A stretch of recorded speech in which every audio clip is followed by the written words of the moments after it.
Madame, Monsieur, bonjour. Bienvenue à la série des rencontres qu'organise la Fondation Abdelkader Ben Salah et la Fondation Hans Seidel dans le cadre de la campagne pour une solidarité innovante au Maroc.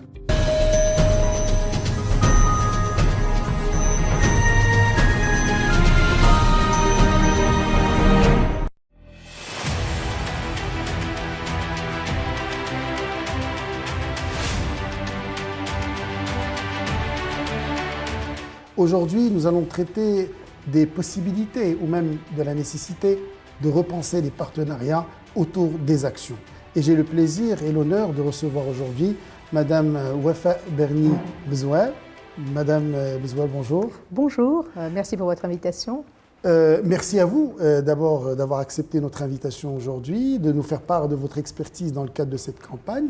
Et je souhaiterais, avant de rentrer dans le vif de notre sujet d'aujourd'hui, de vous demander de nous faire une présentation brève de l'association Al Jisr, puisque vous êtes directrice générale de l'association Al Jisr.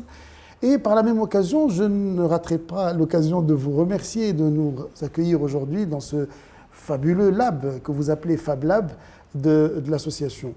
Donc une présentation brève à la fois de l'association, mais également du Fab Lab.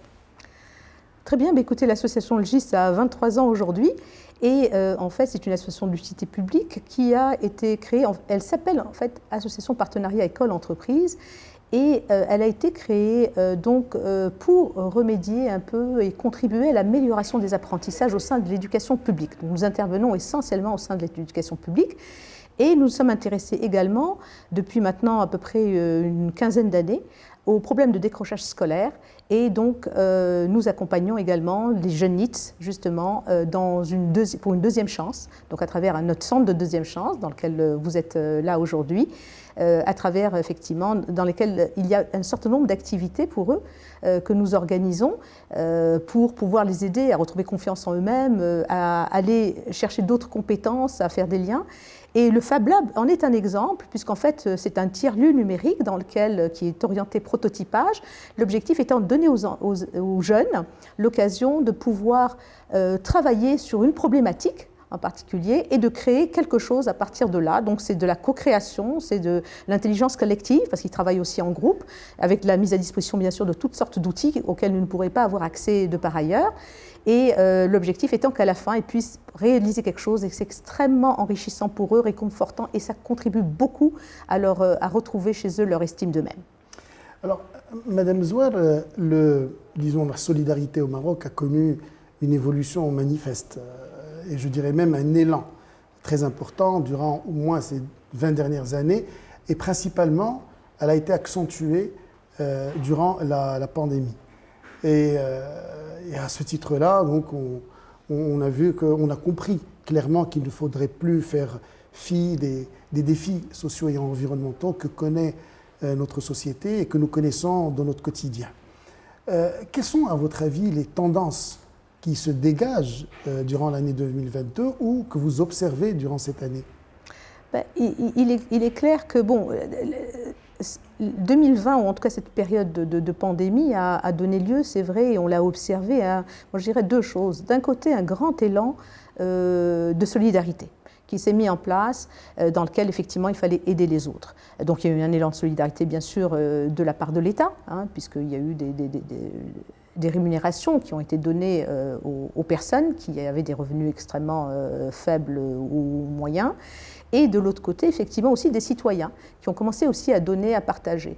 On a vu cet élan de solidarité aussi se faire un peu aussi à donner lieu à beaucoup de créativité également, où vous avez des petits Fab Labs justement, des petits ateliers qui ont commencé à réaliser des masques, des petits respirateurs, etc. Et tout ça, donc à innover, à créer, etc. Et je pense que tout ça, ça a permis effectivement de montrer que l'être humain était aussi dans un sentiment de redonner, de partager, que tout le monde partageait parce que c'était des moments difficiles pour tout le monde.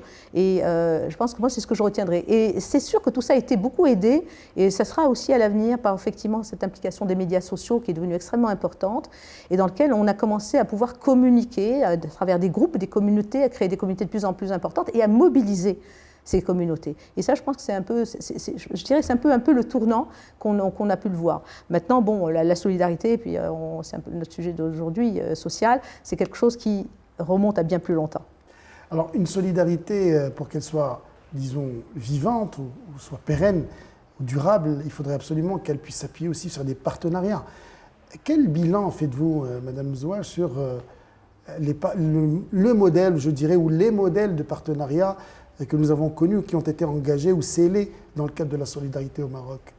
Alors, par rapport à ça, moi je commencerai un peu par définir un petit peu c'est quoi quelque part la solidarité, la solidarité sociale. La solidarité sociale, bon c'est pas nouveau, hein, ça existe depuis la nuit des temps, hein, je dirais, un peu, et puis au Maroc depuis très longtemps.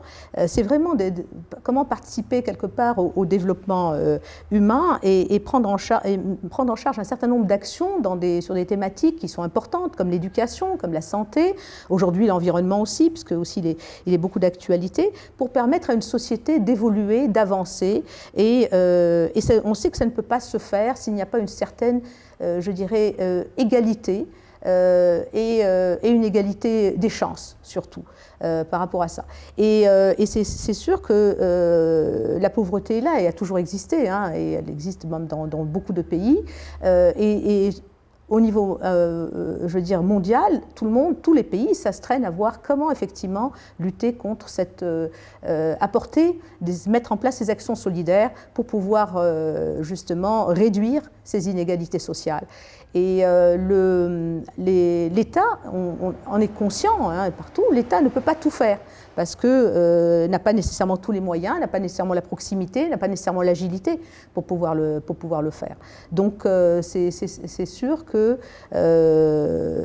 c'est quelque chose qui est intrinsèque. Et ça crée quelque part tout un écosystème avec différentes parties prenantes. Alors, nous, au niveau du Maroc, un peu, si on regarde un petit peu notre historique, en fait, quand on parle de modèle, on n'a pas qu'un seul modèle. En fait, nous avons, je dirais, aujourd'hui, on a plusieurs modèles. On a le modèle traditionnel, effectivement, qui est le modèle de « je donne », la charité, c'est zakat, c'est très ancré dans notre culture, c'est très ancré dans notre éducation, hein, donc c'est aussi ancré aussi de par notre, je dirais, nos aspirations aussi religieuses, hein, également, effectivement, l'Ariad, etc. Nous donnons Ramadan, nous distribuons des paniers, etc., etc. Il y a tout un certain nombre de choses qui sont faites. Et souvent, c'est à l'initiative d'une personne, effectivement, aussi dans ce modèle-là, c'est souvent l'initiative d'une personne. Et on a vu au fur et à mesure du temps, même des associations qui se sont créées, qui ont été mises en place, c'était à l'initiative d'une personne. Vous allez prendre, je vous donne un exemple, la Fondation Scrat, c'est l'initiative d'une personne, d'une famille qui a décidé effectivement de redonner un certain nombre, une partie de leur argent pour pouvoir effectivement réaliser tel ou tel type d'activité. Donc voilà. Mais ce modèle traditionnel est aussi basé, et a toujours été souvent basé sur de la ponctualité, c'est-à-dire qu'on va intervenir à un instant T. D'accord ? On n'est pas nécessairement dans la pérennisation. On donne parce qu'à un moment, quelqu'un a besoin et on donne. On est dans la rue, il y a quelqu'un qui vient demander, on va donner. On est vraiment un peu dans cet esprit. Maintenant, ça a beaucoup évolué également et on est beaucoup plus aujourd'hui dans un modèle on va dire, qui a évolué. C'est pour ça qu'on dit aujourd'hui, je pense qu'on est dans plusieurs modèles et dans des modèles vraiment très hybrides, des modèles qui ont évolué. Et aujourd'hui, vous avez des gens qui vont donner, d'abord, des associations qui vont se créer avec des personnes de différents horizons, donc qui vont se mettre ensemble parce qu'ils partagent les mêmes valeurs, les mêmes intérêts, etc. Et parce qu'ils veulent effectivement contribuer là aussi au développement socio-économique, hein, du pays. Vous avez aussi les entités publiques également, qui elles aussi effectivement interviennent aujourd'hui, ont commencé à intervenir également pour pouvoir là aussi aider, je cite par exemple les initiatives de développement humain par exemple, donc qui sont ces grandes organisations qui sont aussi venues pour pouvoir aider et apporter là aussi une grande contribution pour pouvoir faire en sorte de réduire ces inégalités. Donc c'est sûr que et nous par exemple, si vous prenez par exemple le GIS, des associations comme les nôtres qui ont été créées maintenant il y a 23 ans, effectivement c'était à l'initiative l'initiative de chefs d'entreprise, de gens du monde de l'éducation, etc., qui se sont posés la question en disant écoutez, qu'est-ce qu'on peut faire pour améliorer le système éducatif marocain, en tout cas contribuer à la qualité des apprentissages, parce que ce n'est pas que les apprentissages, mais c'est aussi la qualité derrière que l'on met, donner une égalité des chances à tous les enfants pour pouvoir accéder à l'école, et qui se sont mis ensemble. D'accord, c'est pour ça que ça s'appelle partenariat école-entreprise, hein, donc c'est un partenariat entre l'école et l'entreprise, les enfants d'aujourd'hui étant les salariés de demain, et ils ont compris très tôt qu'il fallait développer effectivement des compétences très tôt chez les enfants pour que ces enfants demain, quand ils seront salariés, pourront contribuer à la création de valeur au sein de l'entreprise. Et c'était vraiment, je dirais un petit peu, donc si vous voulez, il y a tout un cheminement qui s'est fait au fur et à mesure pour pouvoir arriver un peu aujourd'hui encore une fois à ce système, et dans lequel bon, il y a encore beaucoup de choses à développer et à mettre en place. À votre avis, quelles sont les opportunités qui s'offrent ou plutôt à saisir justement par l'ensemble de ces parties prenantes pour rendre ces partenariats, pour enrichir ces partenariats et aussi les rendre beaucoup plus durables dans le temps? Alors, c'est certain que bon, aujourd'hui, on a un modèle, on va dire un modèle hybride quelque part qui a fait un certain nombre de choses. Hein, je veux dire, qui a permis effectivement de faire avancer les choses. Peut-être pas de la manière la plus efficace possible, hein, quelque part. On est parti je dirais, de quelque chose avec un bon esprit, avec une vocation.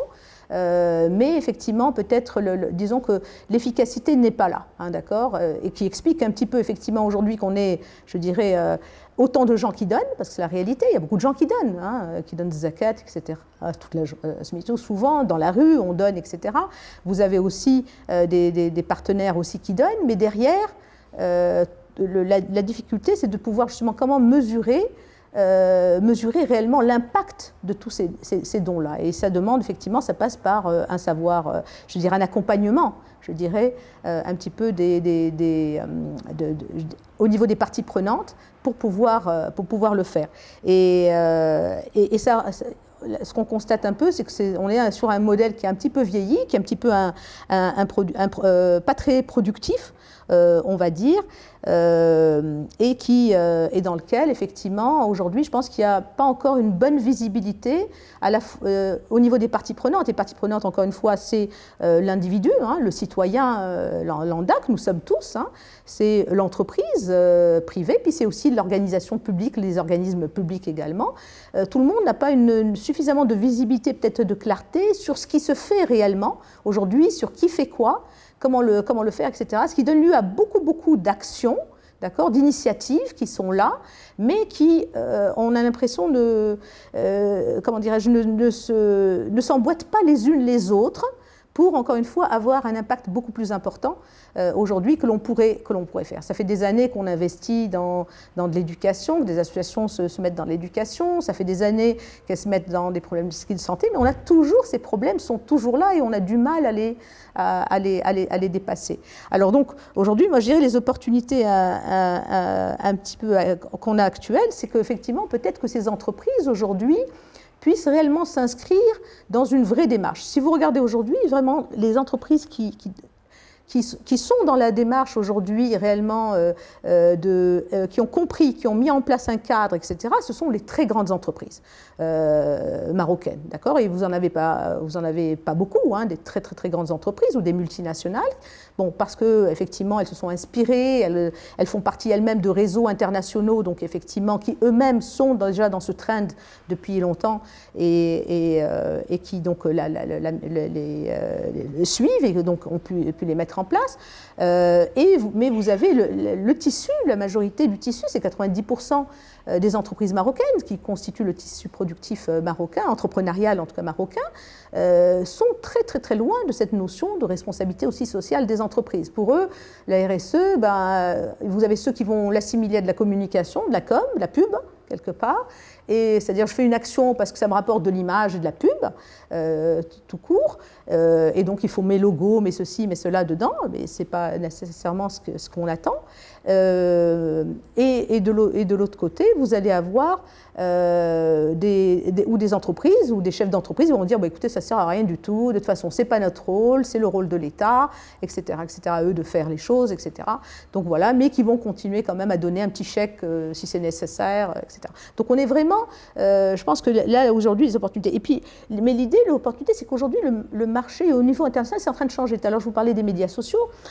C'est qu'aujourd'hui, le citoyen, quelque part, ou le consommateur, quelque part, ce qu'il voit dans une entreprise, demain, c'est une entreprise qui, quelque part, a des actions concrètes, contribue au développement, redonne à sa communauté, ou en tout cas met en place des actions qui ont du sens. Et je pense que c'est vraiment ça. Donc aujourd'hui, les entreprises, effectivement, et les opportunités qu'elles peuvent avoir, c'est à travers justement ces systèmes de, en tout cas, en s'intégrant quelque part dans une véritable démarche RSE.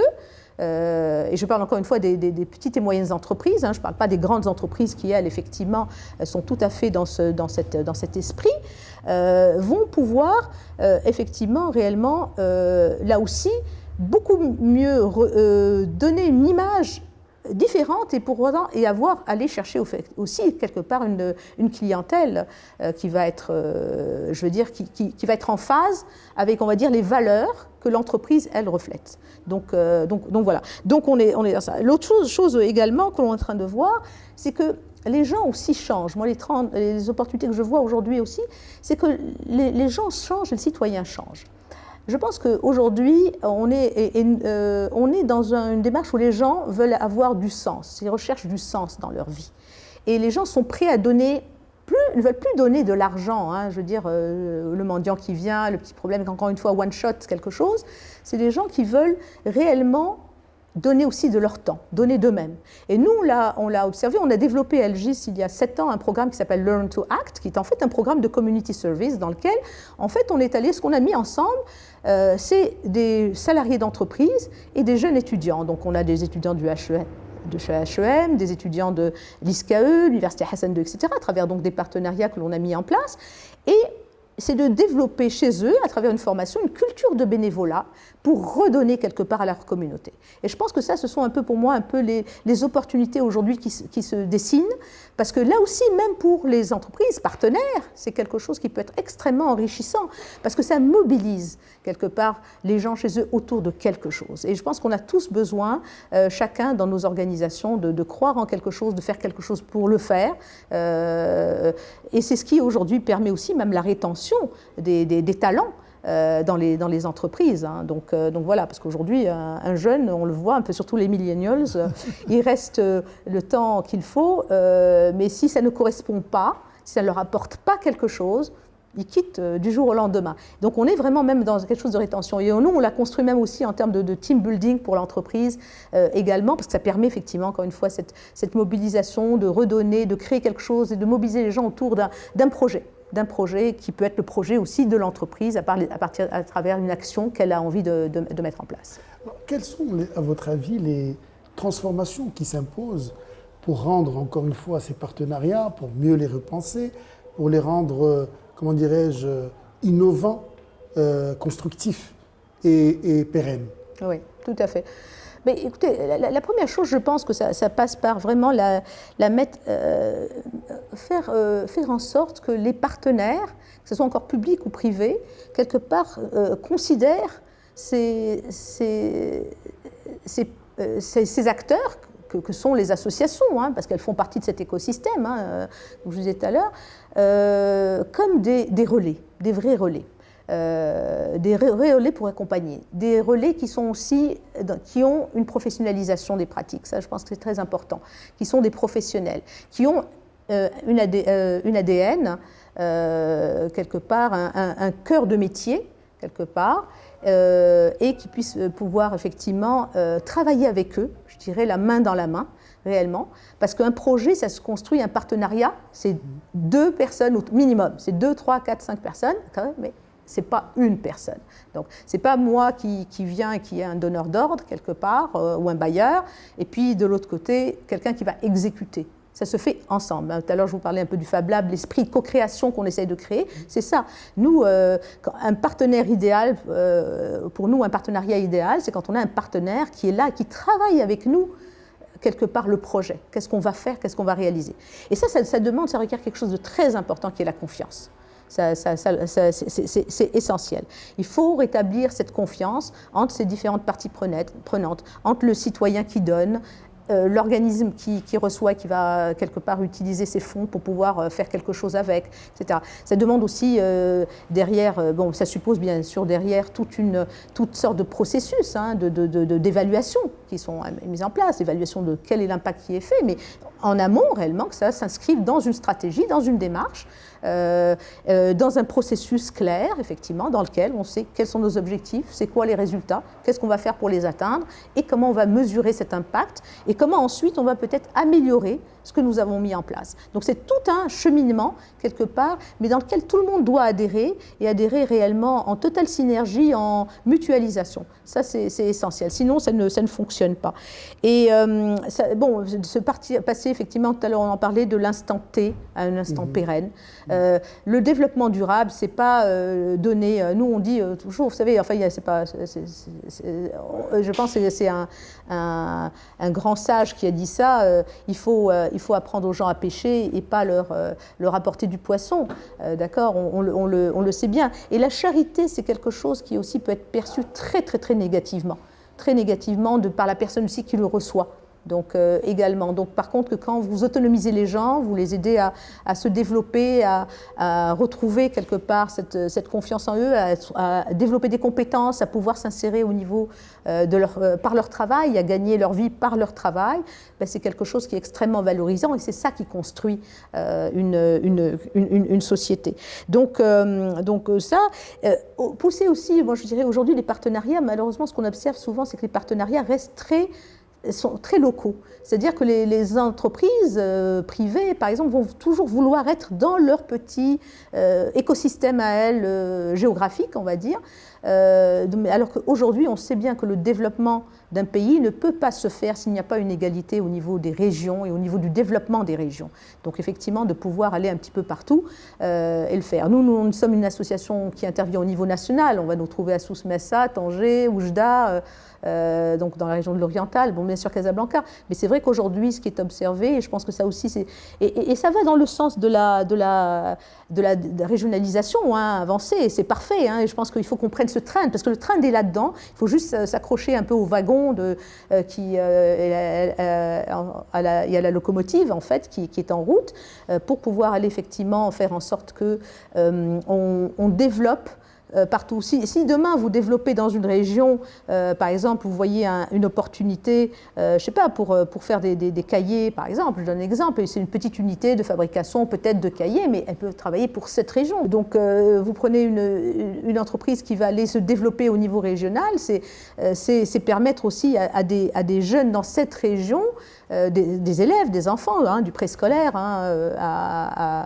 aux écoles de deuxième chance, donc pour ceux qui sont en décrochage, c'est de pouvoir leur donner cette capacité de développer ces compétences-là qui vont être extrêmement utiles, qui vont faire que demain, eux-mêmes vont être dans un esprit, quelque part, développer cet esprit de créativité, cette envie cet ancrage qu'ils ont au niveau local là où ils sont nés, et de vouloir développer et de faire quelque chose de ça, et de voir qu'est-ce qui peut exister comme opportunité autour d'eux.